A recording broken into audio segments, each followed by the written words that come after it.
Hey everybody, Modern Native here. So, I was chilling out by the water, fishing. Haven't gotten bites for a couple hours now. Not gonna let it stop me. Feel like I'm cursed, but, you know, that is what it is. But, I got to thinking while I was sitting here chilling out in the sun, enjoying the nice weather today. Everybody puts out their bare minimum EDC and, you know, their survival kit, their outdoor kit, you know. But the thing is EDC means everyday carry. Now, I know guys aren't going to the store with their kit set up on them, the way they're dressed in their videos. I bet you most of them, that is not a true EDC.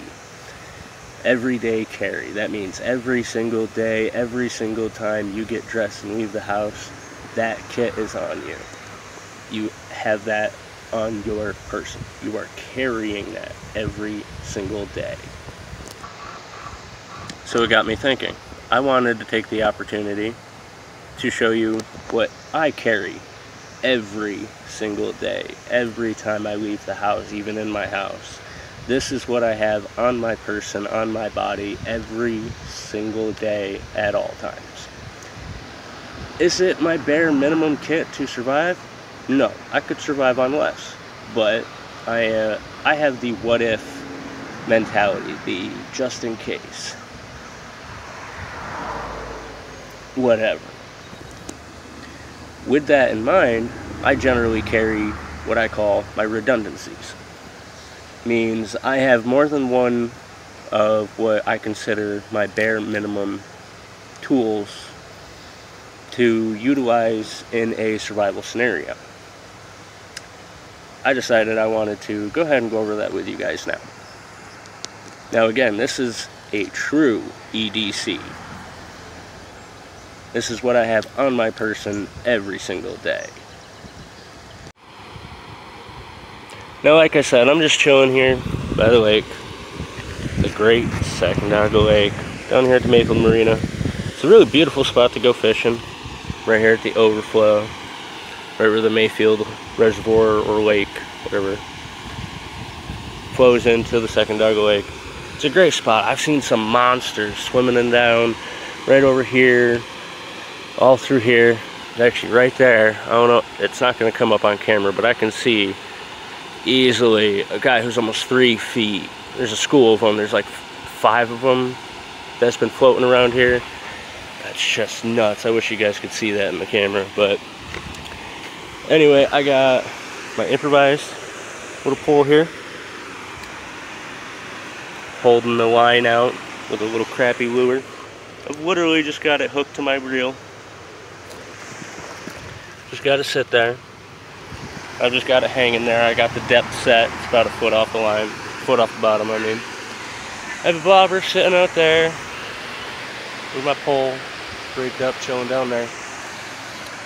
No bites on the worm on that guy.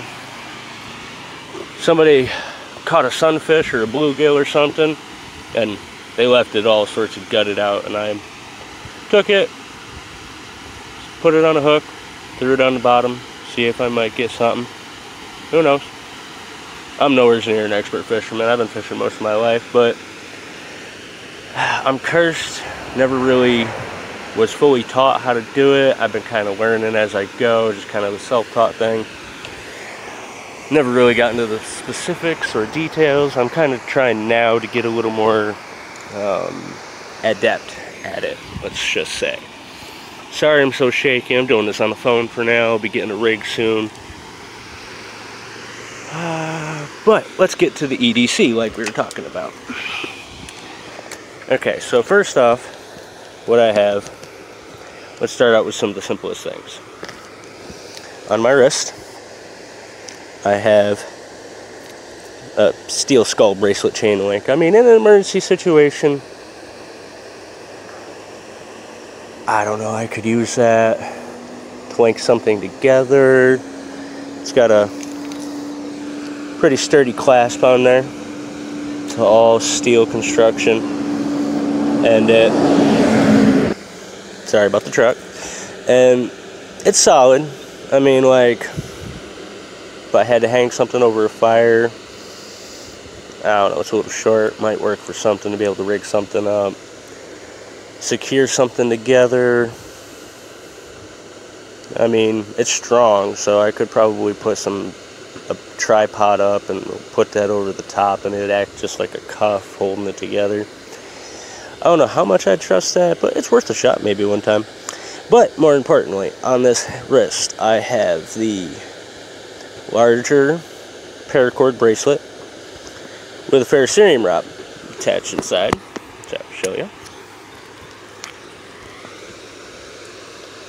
There's a nice little ferrocerium rod. I've tested it out, I've played with it, I've actually started a fire with it, so it actually does work, it's functional. And it has the scraper on the other side. Has the serrated teeth, makes it easier to throw a spark, nice sharp edge onto it. And I guess I could pry this out of there, break it out if it was a true survival situation, because I'd be taking it apart anyway, and, you know, sharpen it on some rock or whatever and make a little blade out of it. But that's like, oh shit, everything's hit the fan and I've lost everything. But it's also got a little rescue whistle, and of course it's a paracord bracelet like everybody has seen, and so there's probably, what did I think it was 50 feet, 30 feet, somewhere in between there. But, you know, it's a good chunk of paracord.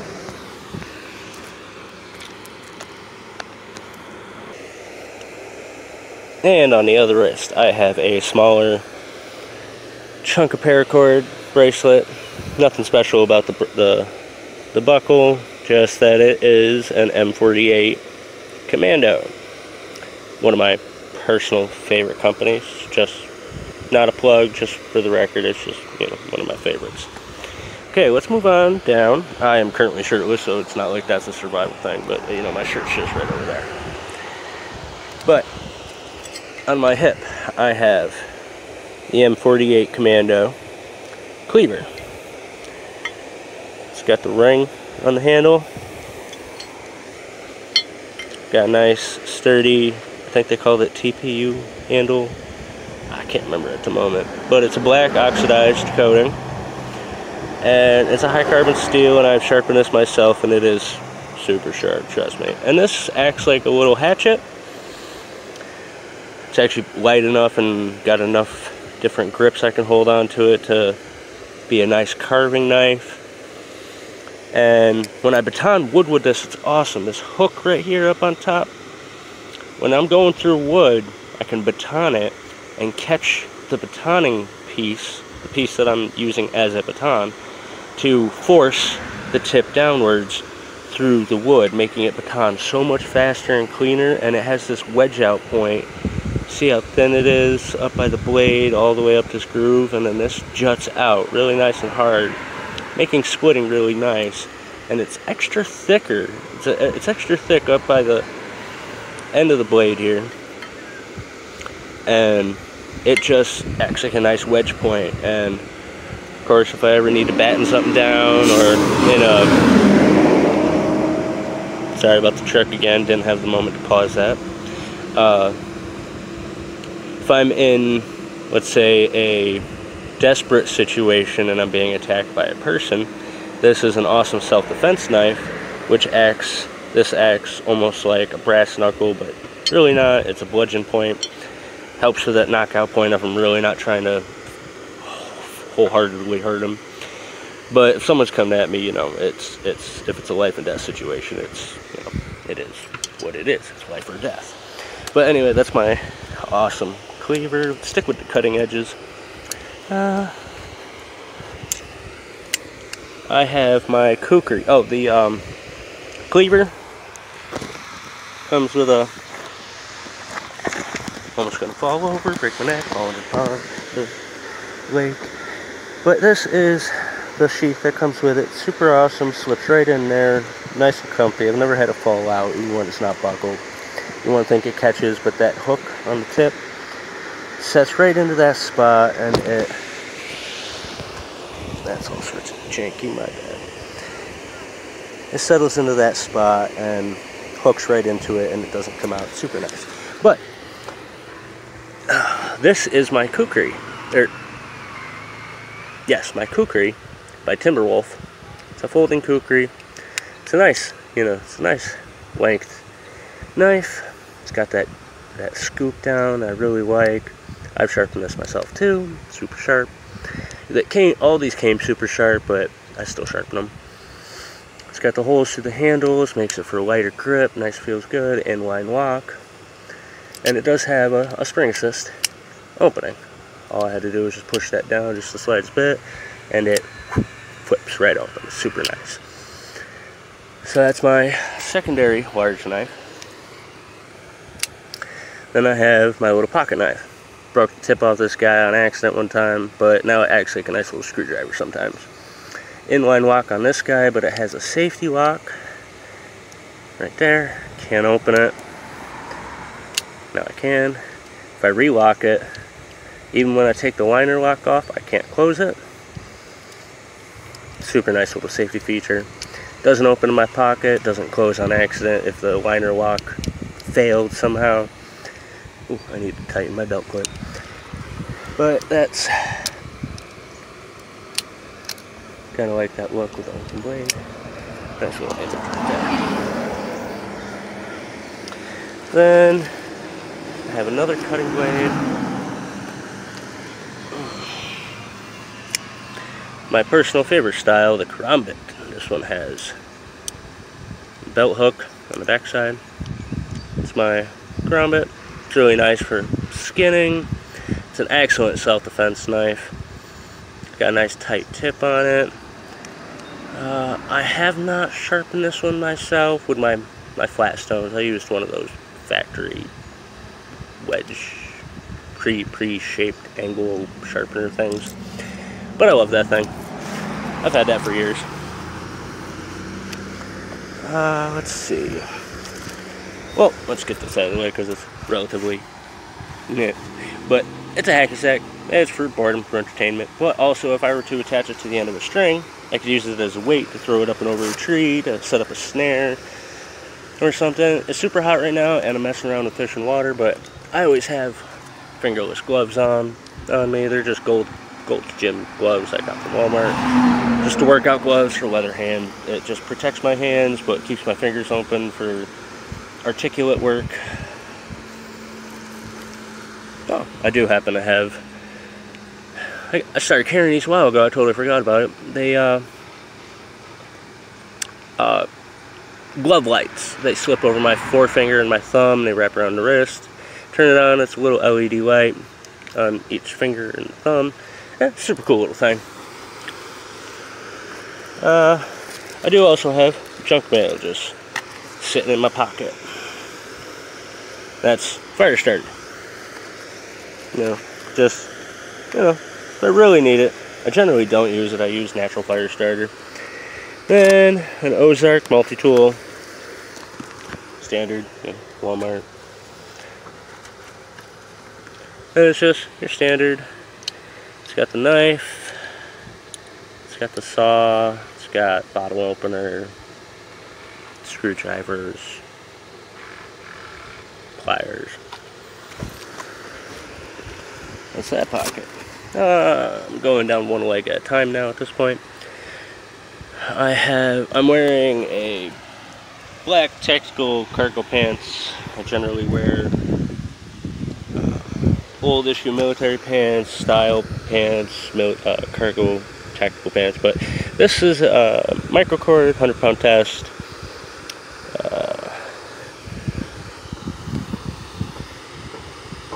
There we go, bear with me.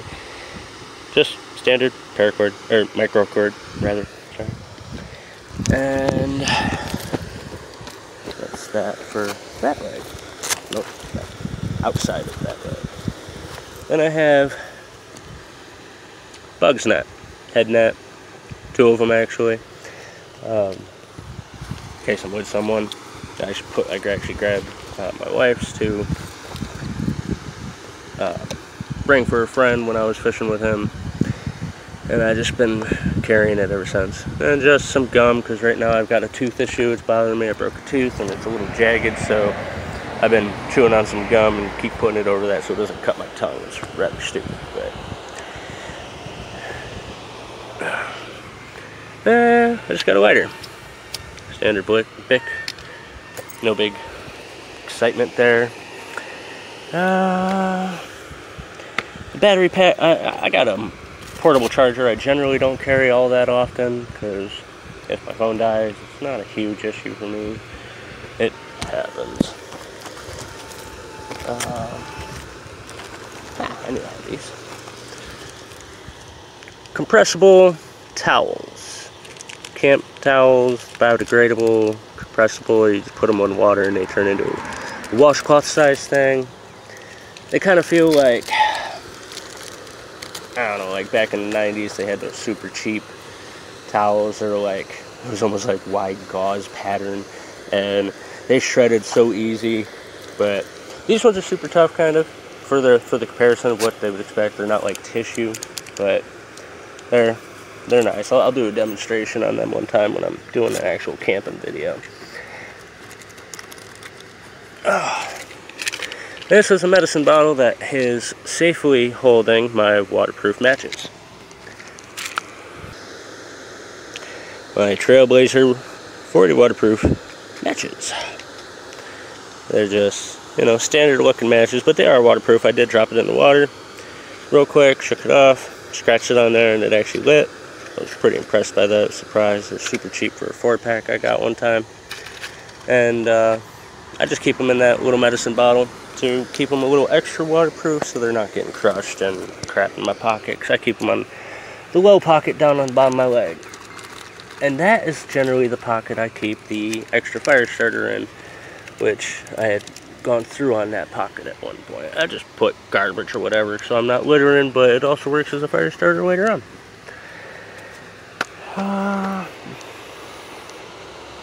And of course I got my wallet, and my wallet has a chain. Now this I would actually use a little more confidently for securing something, latching something up. I might use my bracelet, my metal bracelet I was talking about, to secure this to itself, or rather, I don't know. I would probably combine the two if I really needed to. Like, it's just an idea I thought of, like, oh, I could always use this, you know. It's got to be useful in a survival situation. But I do it just because I have been pickpocketed before occasionally when I've gone to the city. Happened once or twice and it led to a confrontation, but now it's just a nice deterrent. They know I got a chain, they know they're not getting away with it, and I carry a big knife, so I'm not the target to be robbed. Anyway, this is pretty much my EDC. It's not much, but I have my cutting tools, wide range. I have 100 feet of cord, 125 feet rather, actually.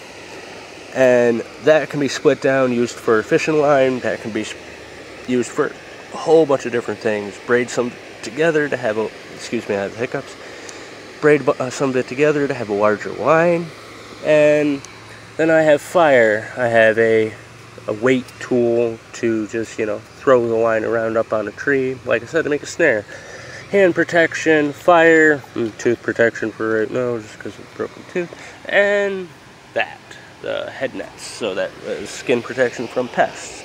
With this, I can generally make, accomplish, or innovate my way to survival.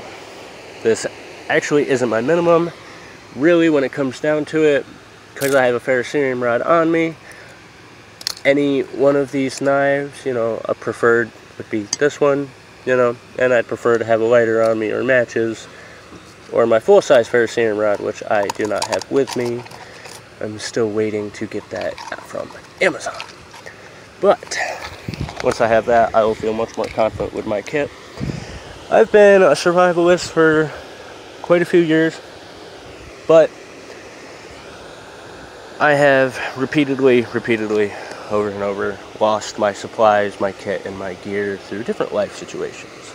So this is what I have for my current EDC, and I plan on building a more sophisticated kind of style soon. It's super hot out here, but whew, something I didn't think about with the camp towels, the compressible camp towels. If I didn't put water, use water to expand them, and just took them out and shredded them apart a little bit, I bet you they'd make an awesome fire starter. I gotta check that out and see what that turns out to be. But that is my true EDC. Now again, I say a true EDC because as you can see, all that's in my pockets. Fishnet, or the bug net, tool, gloves, rope, fire starter with the paper, my knife. I'm hoping all this is somewhat focused. My knife, battery pack that I generally don't carry, my other knife, my wallet. It's all on me. This is what I carry every single time. It's on my person every time I leave the house. Pretty much every time I wake up. So that's why I call it a true EDC. I hope you enjoyed this. I will keep you guys updated on my EDC as it evolves and changes, just to give you guys ideas and pointers and what I think about the different tools that I carry. Currently, I'm happy with my tools. I have sentimental value for some of these because I've had them for a while, used them a lot. They've been reliable. I like them. I have a ton of other knives, ton of other cutting tools to show you guys, to do gear reviews on. Hoping to get a sponsorship from the company I ordered from. Won't shout out their name yet until I talk to them, but anyway, hope you guys enjoyed this. Again, this is a true EDC. I know, not dogging anybody's EDC videos or anything like that. I really appreciate them, but that was their out to the woods kit. That was their that's what that is. To me, a survival situation can happen at any time whatsoever. I could be riding my bike just down to the marina, not really going in the wilderness, but some jerk off could run me off the road and I end up in the woods 20, 30, 40 feet, and you know, it's the kind of area where it's going to be hard for me to get someone's attention. Maybe my leg's pinned underneath the log because I got thrown, and I have to work with the branches that are around me to keep myself warm, or to build a strong enough fire to make a signal to get smoke attention from the road. If the cars passing by can't hear me holler and they're blowing the whistle, you know, like I said, I have the absolute paranoid what if just in case, and I play through those scenarios about what I would do and things like that. And to me, it helps me feel more prepared, more ready for those situations when they come. I do occasionally have the tendency to ramble. My bad, bear with me. Hope you enjoy it. Anyway, I'm going to close this video now, I think. That's my EDC. Hope you liked it. Catch you later. Remember to get outside, enjoy the outdoors, get in the woods, be a native and go wild. Be a beast. Actually, the way I wanted to end this, my punchline, what I wanted to do was get out in the woods, be a native, go beast.